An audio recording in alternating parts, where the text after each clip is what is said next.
Welcome back to the program. So, something really big happened today. Huge. Basically, we've been talking about climate change, or is it global warming, or is it whatever? Who knows what it might be, right? Next week. We've been talking about this lie of the climate hoax for 25, 30, 40, 45, 50 years, right? I mean, it's been a really long time. It started many, many years ago in the 60s and 70s. They talked about climate change back then. Then, of course, it got even worse with Al Gore. And then Al Gore started with, his inconvenient truth and all that garbage. That's none of it's true. And then from there, it became climate alarmists, right? Doomsday clocks, AOC and others saying we've got 12 years to live.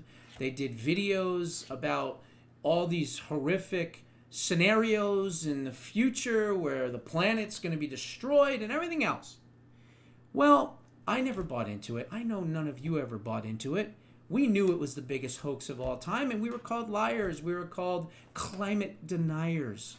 We were called conspiracy theorists, that we don't believe in the weather and all this other garbage and bullshit. Well, what have I said for years? The best person to explain it is this guy right here.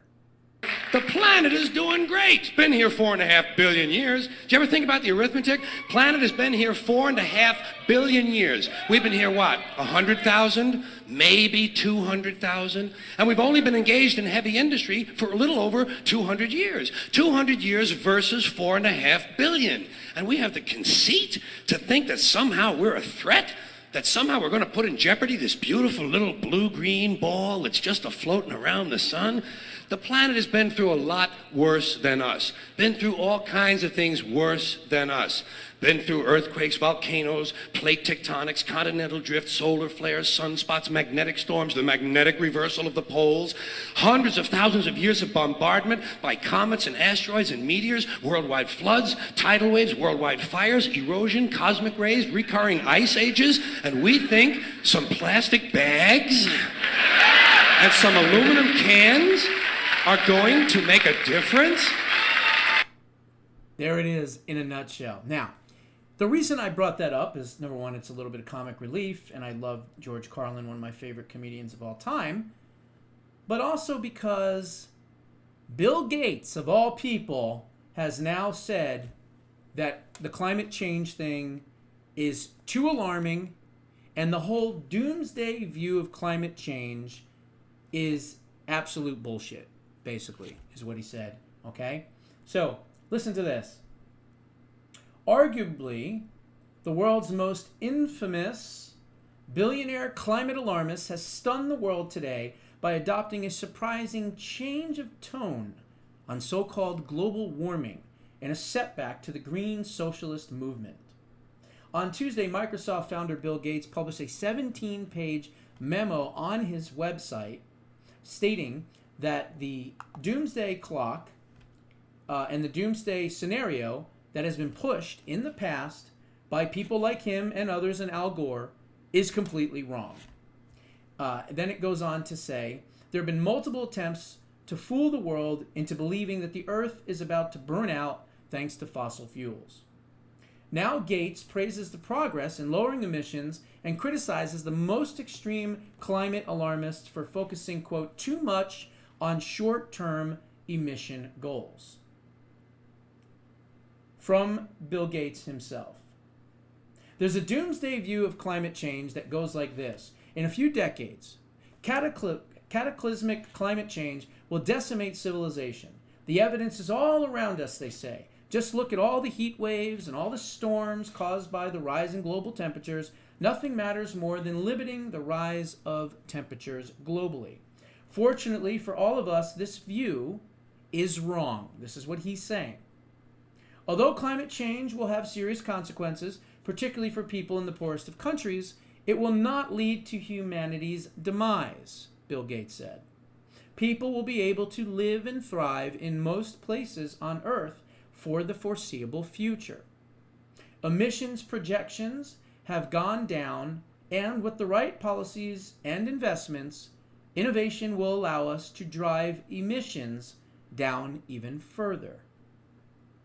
Unfortunately, the doomsday outlook is causing much of the climate community to focus too much on near-term emissions goals, and it's diverting resources from the most effective things that we should be doing to improve life in a warming world.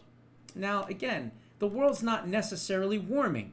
It goes in cycles, right? It gets colder, it gets warmer, it gets colder, it gets warmer. And that's where the lie of saying that, and that's why I brought George Carlin in right away, do the math. The planets have been around for billions and billions of years. We've only been a heavy industrialized country for 200, 250 years.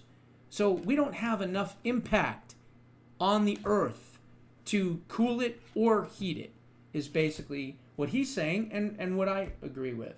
However, Gates still makes clear in his memo that he still considers climate change a threat. Well, of course he does. To be clear, climate change is a very important problem. It needs to be solved, along with other problems like malaria and malnutrition. Every tenth of a degree of heating that we prevent is hugely beneficial because a stable climate makes easier to improve people's lives. Yada, yada, yada. But ABC reported that Gates believes the best approach now is to prevent deadly diseases. Oh, of course, right? Yeah, let's inject people with your poison, right? And combat poverty rather than quibbing about the earth warming by tenths of a degree. Gee, I wonder, is he losing money maybe in all the wind farms and solar, projects he probably has, and all these biodegradable farm equipment and uses and all these other crazy things? Maybe he's just realizing that he spent all this money and he's not getting a return on investment, and he's a businessman first before a climate alarmist second. Who knows? I'll let the temperature go up 0.1 degree to get rid of malaria, Gates told reporters. People don't understand the suffering that exists today. Gates said he published his memo in hopes that it would have a positive impact on November's United Nations Climate Change Conference in Brazil. Considering how many of these international globalists regard him so highly, listening to him now would be a welcome development. Look, Bill Gates of hell is still exactly that. He's an evil person, he's an evil man, and I wouldn't trust him as far as I could throw him. However, what is this going to do to all those climate Nazis out there? The ones that, glue themselves to the wall or to artwork or to the street, right? I mean, we've seen many times where they sit in front of traffic because of global warming and they want to stop cars and they want to go after cow farts and they want to do all this other crazy stuff. Well, maybe they'll start to listen. Maybe, just maybe, they'll live long enough to actually see that, they're still alive. The birds are out chirping. The sun is out. The grass is still green. The wind is blowing. The earth is still moving. Life goes on. Not in a climate alarmist's life, of course, because everything that they do and everything that they say is based on a non-existent issue and problem. But again, that's par for the course for leftists, is it not? I mean, that's basically what they always do. They find an artificial issue and problem, they blow it up into something that it's never supposed to be, and then they lie and say, well, if you don't believe it, then you're crazy, not them. Okay, whatever. This is why these people are absolutely batshit crazy. And the climate alarmists out there, I do hope that they finally wake up and maybe they would have some dignity to say, yeah, I guess I was wrong. If this billionaire, who's worth $125 billion or whatever he's worth, can say, hey, wait a minute, this climate change thing is not exactly what we're talking about here, and it's not true, and the doomsday thing is not true, and all this other stuff, maybe others that don't have his money, his clout, his power, his resources, and all that, well, maybe they'll do the same thing. I mean, we hope. I doubt it, though, because, again, climate craziness and climate Nazism is currency. It is currency for these crazy left-wing idiots. And of course, they want to make sure that every soccer mom and every single woman and every crazy soy boy leftist out there believes in all this garbage. I mean, you have half of Congress that believes in this garbage science because none of them have enough brains in their head to actually do real research. Have any of these climate alarmists ever done any research where they've studied different times throughout history and recorded in history what the temperatures were and then what they were years from there and what the changes are and all of this stuff and the atmospheric pressures and all the different things that you would think that these alarmists would know about? They don't know shit. They hear something and they repeat it. They're like parrots, right? That's it. That's what they are. And all I can say at this point is that when people say climate change, call them a climate Nazi, because that's exactly what they are. My thoughts are right there. What are yours? Put them down in the comments below. See you on the next one.